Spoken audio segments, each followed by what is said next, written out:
Peace and blessings, family. What's up with all the daydreamers out there? Please live it. Don't sleep through this thing. So to my fellow youth ministers, youth directors, those who are working on a consistent basis with the youth at your local congregation, who teach consistently at the local congregation, the youth that is, right?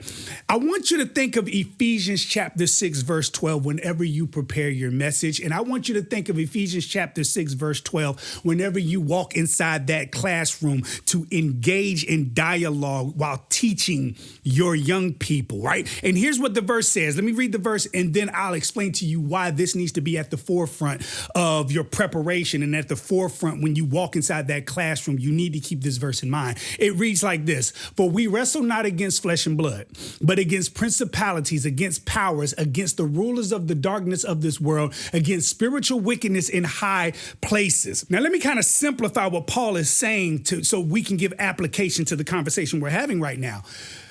When you prepare your lesson, and when you walk inside that classroom to engage in dialogue with your youth and to teach them, you are marching off into war. You are going to war. Now, hear me out. I don't want you to go in there like, I'm going to war with my youth. No. You're going to war with the already taught, believed, and acted upon worldview that they already have.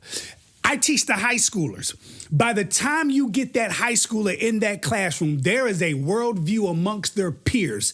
There's even a belief system amongst their peers. They didn't have to make a good confession of faith or anything like that to enter into this belief system, in this worldview. They're taught and raised to have this worldview by their peers, by the people they follow on YouTube and other social media sites, by the movies they've watched, by the television shows they watch. By the time they get to you, they've had interaction at a level with this worldview at such a height that they're not even aware that this is their worldview.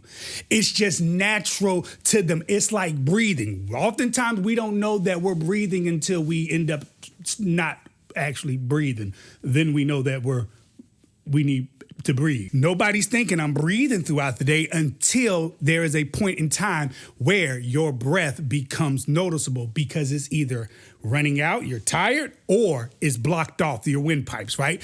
Your objective, and that's a crazy analogy I'm about to use in the who, but I'm about to use it. Your objective is to cut off the windpipe of their worldview by challenging it in that classroom, weighing it against a biblical Christian worldview. That is your objective. Yes, we need to give them the foundation of Jesus Christ, the foundations of faith. We need to give them that. But in order to give them that, you have to challenge. You will have to challenge their worldview. And it is in this day and time that we cannot be afraid to challenge their worldviews. And I mean all of their worldviews, not just the ones that are safe for you, but the ones that will even challenge your studying, that will also probably end up challenging your worldviews. Understand, we're not fighting against our youth. We don't need to go in there with boxing gloves ready to fight against our youth. No, what I'm saying is we're fighting against the machine, the entity, the very thing that is behind their worldview, that is feeding them, has been feeding them, and will continue to feed them if we don't break off the supply line. We're at war in those classrooms. We cannot approach it as if we're not at war. So prepare yourself and gird your loins. And the reason why I say that, you're going to get that team that's going to walk in that classroom and it's going to challenge you according to their peer group's worldview. And it's going to catch you off guard. It's not a bad thing. It's not a bad thing. If it catches you off guard, that's a good thing, because now you're aware. You can go and you can study and you can come back with the answer. That's the key. You cannot have a young person ask a question and you don't know the answer, you tell them you don't know the answer, and then you leave outside of that classroom and you don't go study to bring them back that answer.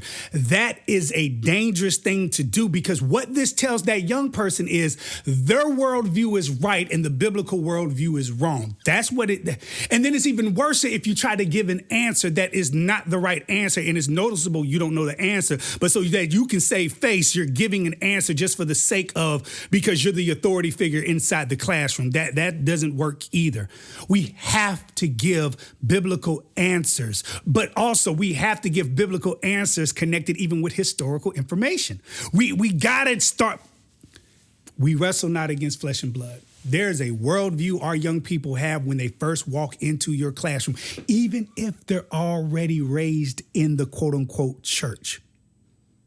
They spend less time with us and more time with their peers, more time on social media, more time watching movies, more time watching television shows, more times infusing themselves in the world's view on everything. They don't spend a lot of time with us. So every opportunity of a classroom setting you get, lay the foundation of the gospel while at the same time challenging their worldview.